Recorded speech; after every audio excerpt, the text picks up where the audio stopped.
ఆనాడు ఉమ్మడి ఆంధ్రప్రదేశ్లో ఐటీ విప్లవం, నేడు నవ్యాంధ్రలో క్వాంటం విప్లవం చంద్రబాబుకే సాధ్యం. 3 దశాబ్దాల క్రితం నాటి విజన్ ఇప్పుడు ప్రతిఫలాలు ఇస్తోందని ముఖ్యమంత్రి చంద్రబాబు వ్యాఖ్యానించారు. గతంలో అమలు చేసిన ఐటీ, టెక్నాలజీ, విద్యుత్ సంస్కరణలు ఇప్పుడు ప్రయోజనాలను దక్కేందుకు కారణమవుతున్నట్టు స్పష్టం చేశారు. హైదరాబాద్ లో ఇండియన్ స్కూల్ ఆఫ్ బిజినెస్ లో EO south Asian learning summit 2026 transforming AI సదస్సుకు ఆయన ముఖ్య అతిథిగా హాజరయ్యారు. సదస్సులో ది ఫ్యూచర్ ఆఫ్ ఎవ్రీథింగ్ అనే అంశంపై ముఖ్యమంత్రి తన అభిప్రాయాలను పంచుకున్నారు. నాలెడ్జ్ ఎకానమీదే భవిష్యత్ అని ఆలోచన చేసి టెక్నాలజీని ప్రోత్సహించి ఐటీని అందిపుచ్చుకున్నామని గుర్తు చేసుకున్నారు. వ్యవసాయ ఆధారిత రాష్ట్రంగా ఉన్న అప్పటి ఉమ్మడి ఏపీని పారిశ్రామిక రాష్ట్రంగా తీర్చిదిద్దాలన్న లక్ష్యంతోనే ఆర్థిక సంస్కరణలు అందిపుచ్చుకున్నామన్నారు.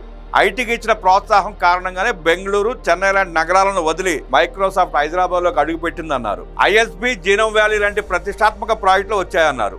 గతంలో తీసుకున్న నిర్ణయాల వల్ల ఇప్పుడు 2 తెలుగు రాష్ట్రాలు ఫార్మా రంగంలోనూ నెంబర్ 1గా ఉన్నాయన్నారు. కరోనా సమయంలోనూ ప్రపంచానికి హైదరాబాద్లోని జీనోమ్ వ్యాలీ వ్యాక్సిన్ అందించిందన్నారు. రాజకీయ కారణాల వల్ల ఏపీ 2 రాష్ట్రాలకు విడిపోయినా గతంలో తీసుకొచ్చిన సంస్కరణలు తెలుగు ప్రజల తలసరి ఆదాయాన్ని పెంచాయని సీఎం చంద్రబాబు నాయుడు వివరించారు. ఇప్పుడు ఒక క్వాంటం, ఆర్టిఫిషియల్ ఇంటెలిజెన్స్, డ్రోన్స్ లాంటి భవిష్యత్ టెక్నాలజీలతో రాష్ట్రంలో సుపరిపాలన అందించేలా కార్యాచరణ చేస్తున్నామని సీఎం వివరించారు. గ్రీన్ హైడ్రోజన్, గ్రీన్ అమోనియా లాంటి రంగాలు విద్యుత్ రంగాన్ని శాసిస్తాయని, సుస్థిర విద్యుత్పాదనతో విద్యుత్ ఛార్జీలు పెంచాల్సిన అవసరం రాబోదన్నారు. ప్రస్తుతం యుద్ధ ప్రభావం నేపథ్యంలో ఎల్పీజీ కొరత ఏర్పడిందని, ఈ కారణంగానే పైపు న్యాచురల్ గ్యాస్ సరఫరా కీలకంగా మారిందన్నారు. యుద్ధానంతరం పరిస్థితుల రీత్యా వివిధ అంశాల్లో మనల్ని మనం సర్దుబాటు చేసుకోవాల్సిన అంశాలు తలెత్తాయన్నారు. దక్షిణ భారత్లోని గ్రీన్ ఇంధన ఉత్పత్తిలో ఏపీ అగ్రస్థానంలో ఉంటుందన్నారు. ప్రస్తుతం ఏఐ లాంటి టెక్నాలజీ ద్వారా తిరుమల లాంటి పుణ్యక్షేత్రాల దర్శనాల కోసం వేచి ఉండే సమయాన్ని తగ్గించగలిగామని, వేగంగా దర్శనాలు చేయించే సామర్థ్యాన్ని 15 నుంచి 20% పెంచగలిగామన్నారు.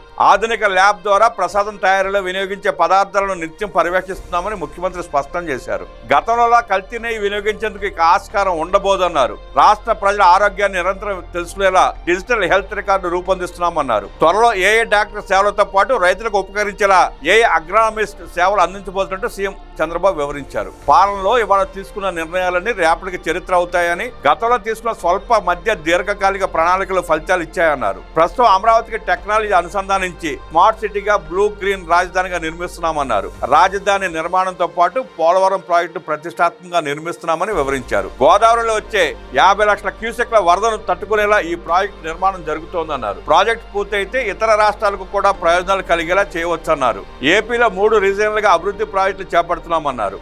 అమరావతిలో త్వరలో క్వాంటం కంప్యూటర్ పనిచేయడం ప్రారంభిస్తుందని సీఎం వివరించారు. త్వరలోనే క్వాంటం కంప్యూటర్ తయారీకి అవసరమైన పరికరాల తయారీకి కూడా చేసేలా ప్రణాళికలు చేశామన్నారు. ఇప్పుడు విశాఖపట్నంలో గూగుల్ డేటా సెంటర్ ఏర్పాటు చేయబోతోందని, రిలయన్స్ కూడా డేటా సెంటర్ ఏర్పాటుకు ముందుకు వచ్చిందన్నారు. 2047 స్వర్ణాంధ్ర ద్వారా రాష్ట్ర అభివృద్ధికి విజన్ రూపకల్పన చేశామన్నారు. వ్యవసాయం, సేవల రంగం, పారిశ్రామిక రంగం అభివృద్ధికి వీలుగా ప్రణాళికలు రూపొందించుకున్నామని వివరించారు. ఉద్యాన, ఆక్వా రంగాల్లో కూడా ఎగుమతుల ద్వారా వృద్ధి సాధించేలా చర్యలు చేపట్టామని వివరించారు. ఫుడ్ ప్రాసెసింగ్ రంగంలో యువ పారిశ్రామికవేత్తల అవసరం చాలా ఉందని, దీనిని అందిపుచ్చుకోవాలని కోరుతున్నారని సీఎం అన్నారు. ఏపీని దేశంలోనే అగ్రస్థాయి ఆర్థిక వ్యవస్థగా తీర్చిదిద్దేలా విజన్ డాక్యుమెంట్ రూపొందించామని, 15% వృద్ధి రేటు నిలకడగా కొనసాగేలా చర్యలు తీసుకున్నామని ముఖ్యమంత్రి వివరించారు. ఆర్థిక సంస్కరణలు అందిపుచ్చుకుంటూ పీపీపీ విధానంలో జేగురుపాడు విద్యుత్ ప్రాజెక్టు చేపట్టామని సీఎం వెల్లడించారు. 30 ఏళ్ల తర్వాత ఆస్తి మళ్లీ ప్రభుత్వానికి తిరిగి వచ్చిందని సీఎం అన్నారు. చాలా రంగాల్లో ఇదే సక్సెస్ ఫార్ములాగా మారిందన్నారు. భారత్ లో చేపట్టిన గోల్డెన్ క్వాడ్రిలేటరల్ రోడ్డు, ఎయిర్పోర్ట్లు ఇలా వేరువేరు ప్రాజెక్టులు విజయం సాధించాయన్నారు. వేరువేరు సంస్కరణల ఫలితంగా సంపద పెరిగిందని, అదే సమయంలో సమాజానికి వెనక్కి తిరిగి ఇవ్వాలన్న ఆలోచన ఉండాలని ముఖ్యమంత్రి స్పష్టం చేశారు. గిరిజనులు పండించే అరకు కాఫీని మార్కెటింగ్ చేసేందుకు గతంలో నాంది ఫౌండేషన్ ఏర్పాటు చేశామని, ఇప్పుడు దానిని ప్రపంచవ్యాప్తంగా ప్రమోట్ చేసే బాధ్యతను ప్రముఖ పారిశ్రామికవేత్త ఆనంద్ మహీంద్రా తీసుకున్నారని వెల్లడించారు. సమాజంలో అట్టడుగున ఉండిపోయిన పేదవారిని ఆదుకునేందుకు P4 MBK 10-20 కార్యక్రమం అమలు చేస్తున్నామన్నారు. పేదలకు చేయూత అనేది చాలా కీలకమని, తద్వారా వారు సామాజికంగా,